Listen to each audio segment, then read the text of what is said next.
Sikiliza, kwenye safari yako utaenda na hao wanaopiga kelele. Wacha wapige kelele, wewe subiri gari lako lije, panda, elekea kwenye kusudi lako. Kuna mtu wake ataleta, atakupandisha kwenye basi. Kuna neema itakuja kwenye ndoa, itapanda kwenye basi. Ninaona vinywa walivyosema vinakwenda kudondoka. Wakati wanasema twende mama, kila mtu ana la kwake. Waambie kuna gari linakuja, ninabeba kusudi, nimeshikilia mabegi yangu, nimeshikilia na imani, nimeshikilia na kitu cha baraka. Gari likija wanashangaa tu, unapanda gari, wanasema kumbe alikuwa na gari, kumbe alikuwa anasubiri gari. Ninatamka Bwana akupe nguvu, Bwana akupe uweza, Bwana akupe roho ya subira, Bwana akupe umsubiri Bwana, Bwana akupe roho ya wokovu. Usipigane nao, achana wanaopigana wewe, beba kusudi. Ngoja nikwambie, ukiona Mungu anakulinda, akulindi wewe, sio kwamba wewe ni mwema. Maana kuna watu wao wanajiona ni watakatifu, wanajiona wamefika, na wengine hata wakija kanisani wanaonaga wengine ni wachafu. Huyu hajaokoka, yule hajaokoka, wao wanajihesabia haki kwamba wao ndio wako takatifu. Wakiongana nasema mimi ni mtakatifu wa Bwana, sina dhambi. Ukiona mtu anajihesabia haki, elewa hamna kitu. Maandiko yanasema anayejikweza hushushwa, anayejishusha huinuliwa. Hakuna mwenye haki, tunahesabiwa haki kwa neema. Neema hiyo inatokana na msalaba. Sema basi amina. Nami nakuombea mwanangu, neema ikubebe. Usiangalie madhaifu, neema ikufanyeje? Ikubebe. Wakati wanasema waambie sawa, endeleeni kusema, lakini nabeba kusudi. Yamkini leo hatukutambui, hutambuliki. Usingangane na usipigane nao wasio kutambua. Subiri saa ya Mungu. Subiri saa ya Mungu. Atakaye kutambulisha ni Mungu, sio wanadamu. Sema basi amina. Sema basi amina. Sema basi amina kama unabarikiwa. Kwa hiyo shetani huinua vitu vingi akuzuia. Hakikishe kile unachokibeba sio cha muhimu, akuzuie. Lakini habari njema nilio nayo, Mungu anakujua. Sema amen. Sema amen. Unaweza beba kusudi la uongozi, biashara, huduma, ushauri, hekima, mamlaka. Hivi usipotafuta waliokutuma uombe msaada kwao ili unachokibeba kisiharibike, maana usipotafuta kitaharibika. Na kila mtu leo katika ibada ya leo aingia mahakamani na mkataba aliokuja nao duniani, adai ulinzi. Usipotafuta uso wa Mungu, kumwomba Mungu kwamba ninachokibeba Mungu, naomba kizae matunda.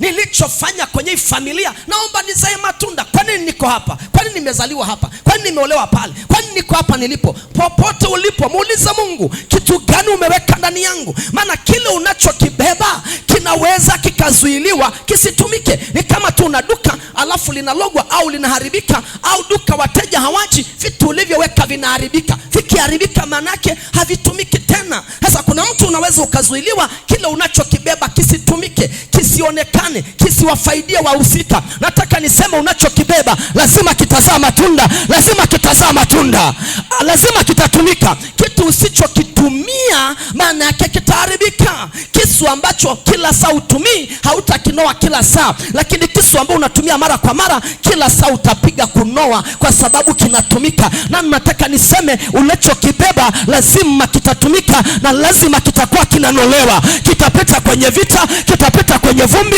kitapita kwenye matope, lakini nataka nikwambie kisu kinachotumika ndicho kikali. Naongea na mtu mmoja ambaye kwenye ibada ya leo anachokibeba lazima kitaanza kutumika. Lazima kitaanza kutumika, na kikianza kukutumika utakuwa mkali.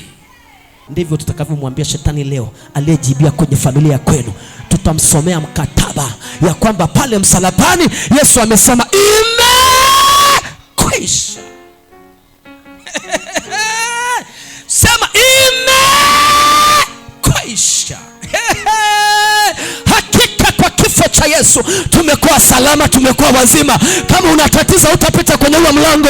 Ukiwa unasikia sauti hii, nachomoa mkataba unaosema kwa kifo cha Yesu wewe umepona. Wakapona, nielewa jamani? Kwa hiyo nataka wiki hii tuwe kwenye maombi ya kumuuliza Mungu mikataba yetu. Yaani maana yake kusudi langu ni nini? Watu wamfanikiwi, hamuoni upendo kwa sababu unachofanya kiko nje ya kusudi. Unanielewa vizuri jamani? Unanielewa vizuri? Kitabu kile cha Yeremia, mlango wa kwanza mstari wa kwanza hadi wa 4. Anasema hivi: kabla sijakuumba katika tumbo nalikujua, na kabla hujatoka nalikutakasa. Yaani baba na mama hawajafahamiana, hata yeye anasema nakujua. Sasa kama hauko tumboni unajulikana, ulikuwa wapi? Mungu anamwambia Yeremia, kabla sijakuumba tumboni, maana yake bado mamako na babako hawajakutana, wewe unajulikana. Sema basi amen. Yaani kabla mama Elisha na baba Elisha hawajafahamiana, mama ni kabinti, baba ni kijana, mimi nalijulikana. Maana yake ulikuwa wapi? Ulikuwa roho mahali fulani. Kwa hiyo kabla hujaja duniani, huu mwili umetengenezwa tu kwenye tumbo la mama yako. Mungu aliumba akakuweka wewe glory, lakini ulikuwepo, wewe ni roho. Haya, Mungu anamwambia Yeremia, kabla sijakuumba tumboni nalikujua. Na sio kumjua tu, anamwambia nalikutakasa. Maana yake anatangaza mwisho tangu mwanzo. Yaani baada hajazaliwa, Mungu alishatangaza mwanzo wake na mwisho wake. Nataka niseme wanaoshindana na wewe wana balaa blue, maana Mungu ametangaza kuzaliwa kwako na hata kumaliza kwako safari. Hivyo nataka niwatangazie adui zako wakupishe. Naongea na mtu mmoja ambaye ni jandi la mbinguni, ni shujaa wa mbinguni, asiyeogopa vita, asiyeogopa maneno, asiyeogopa vikao. Leo atasema na shetani akimwambia siogopi, nitapita kwenye malango ya ndoa, kwenye malango ya afya, kwenye malango ya biashara, kwenye malango ya ulimwengu wa roho. Naona watu watatu wakipita na familia zao. Wewe ni shujaa wa Bwana, hakuna kitakacho kuzuia. Wana balaa blue, wanaosema tutaona atafika wapi, tutaona kama atafia hapa, tutaona kama atafuka pale, tutaona kama atafuka pale. Nataka leo nikwambie mwanangu, acha kuangalia matatizo, acha kuangalia magonjwa, acha kuangalia biashara imekwama, acha kuangalia vitu vimekwama. Nataka nirudi, twende msalabani, tuchomoe mkataba, tumwambie shetani tunaingia kwenye mahakama ya Mungu. Tukiingia kwenye mahakama ya Mungu, tunasimama na mahakama na mikataba. Halafu shetani apewe summons. Umwambie shetani tunaitwa mahakamani, tukutane kwenye mahakama ya Mungu. Tukikutana kwenye mahakama ya Mungu, shetani anaulizwa, anasema huyu mtu namzuia kwa sababu ya 1 2 3. Alafu anasema na dhambi yuko hivi. Mungu anamwambia okay, una ushahidi? Wewe unachomoa mkataba, unasema kabla sijazaliwa mbingu ilinijua, na historia yangu na hatua zangu na maisha yangu nitakapopita imeshaandikwa. Kwa hiyo kwa nini umenizuia kwa hili? Kwa sababu sijalileta duniani. Kazi ninayofanya hapa duniani kwenye familia sio kazi yangu.